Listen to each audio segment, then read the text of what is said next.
All right, so we're looking at P5, a prerequisite skill. This is transformations and square root functions. And there's only like 3 of those on this homework assignment. I put old stuff on there too, because it's only 8 questions. So anyways, I'll do a handful of them. I'm probably going to do 3 of them. I've been doing 4, but you guys should have this down by now. You really, really should. So the first one I'm going to do is number 2. It's -2 square roots of x plus 1. And what we're going to do is we're going to rewrite this just briefly as -2 square roots of x plus 0, because you can add 0 to anything and not change it, plus 1. I'm doing that so I can line up with my form a square roots of x minus h plus k. Get that through your heads. It's a lineup process, okay? That's all it is. All right, so a is a -2. That's my initial slope, all right? The first point on the graph is going to be 0, 1. We don't change the sign on a 0. And that's enough information to graph. Now it didn't say to do this in your homework instruction set. Actually, I'm going to change that. I'm going to put that in. You're going to graph mom and you're going to graph the kid. So let's graph mom first. Mom has 0, 0, 1, 1, and then she's got 4, 2. Repetition, memorization, all important skills. And the kid is pretty much the same, except the kid has that shift of up 1, that plus 1 right there. And then it has a slope of -2. So we're going to go up 1, we're going to fall 2, and we're going to run right 1. And this would be your kid. All right, see, that's not so bad now, is it? It's really not. I didn't leave myself enough room here to write the transformations. So I'll just do it off to the side and you can put it in the right spot here. Transformations. You know, you can look at the graph and you can see that this thing was vertically reflected. So there's a vertical reflection.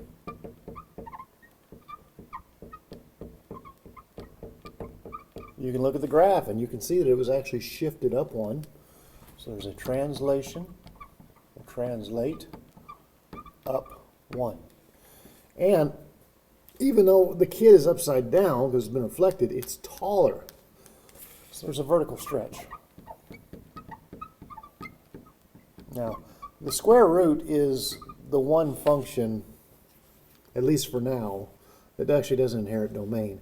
Because the square root mom function doesn't go from negative infinity to positive infinity like everybody else.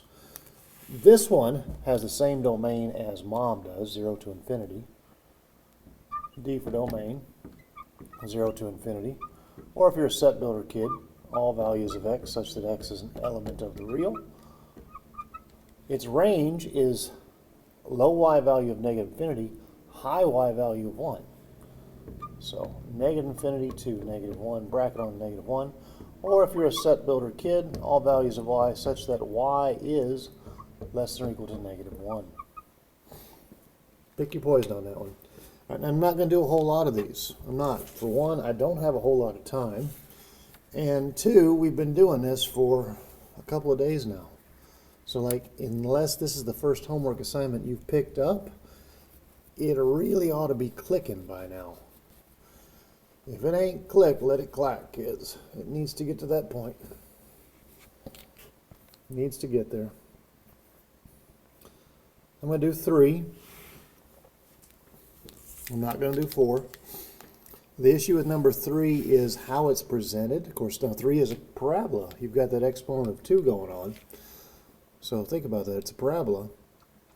It's not in the right form.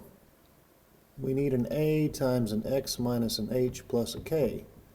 We need a 2 there. And we don't have that.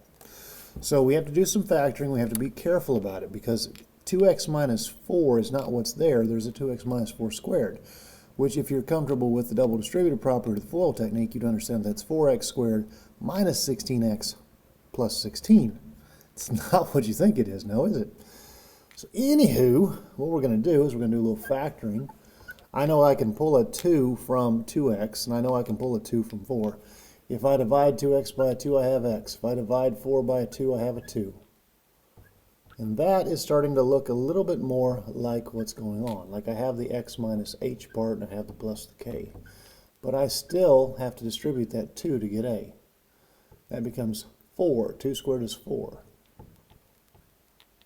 And this is my form. Now, this is a quadratic. Quadratics do have a vertex. The vertex is going to be at 2, 3. All right, 2, 3.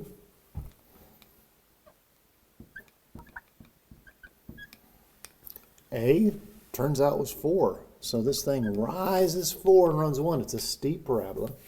And that's enough for the graphing. And let's go ahead and graph the kid, the mom. Mom contains 0, 0, 1, 1, and negative 1, 1. And there's mama. Now let's graph the kid. The kid has a vertex at 2, 3, right 2, rise 3. And the kid has a very steep initial slope of 4. This thing grows really fast. 1, 2, 3, 4, 1 over. Here's what we call a line of symmetry. I kind of wish I would have included this on day 1, but I was afraid it was too much. That's a line of symmetry. It's the same on the left as it is on the right. But we'll talk about that in great detail at a later date. This is just to get you accustomed to the graphs and get the shapes memorized. You don't want to throw too much at a kid all at once. Introduce things later on. And that way maybe they'll remember some of it. That's the idea. Remember some of it. Transformations. Now, this kid is tall, man. That is what we call a vertical stretch.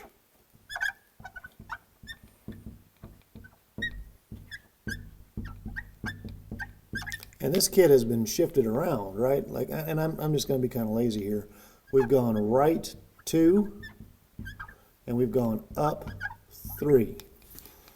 Domain. It's a parabola. We inherit the domain. It's going to be negative infinity to infinity. Range here looks like 3 to infinity.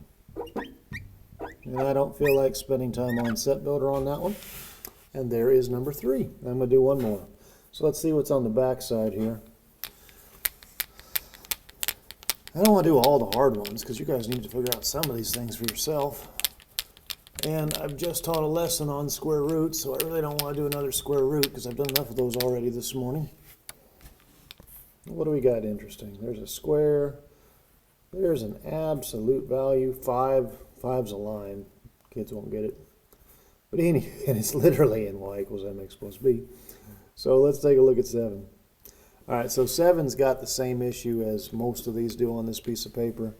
Your form for absolute value is a absolute values of x minus h plus k. And you can see real clear that we're supposed to have a singular x, and this one has half an x. So we're going to do a little factoring. All right, let's just make that y. F of x is fancy for y. There's a 2. And we're going to pull the half out of the inside, okay? If you pull a half from a half x, most kids get that it's x.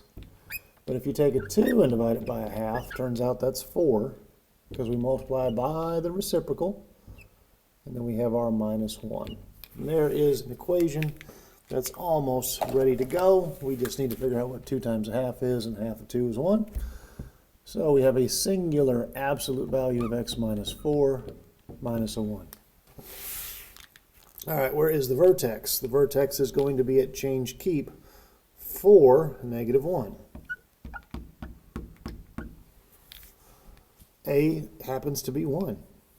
It's an understood 1. Transformations, maybe you can tell from this by looking at what your equation is up here, but the only transformations that you actually have as compared to mama are right 4 and down 1.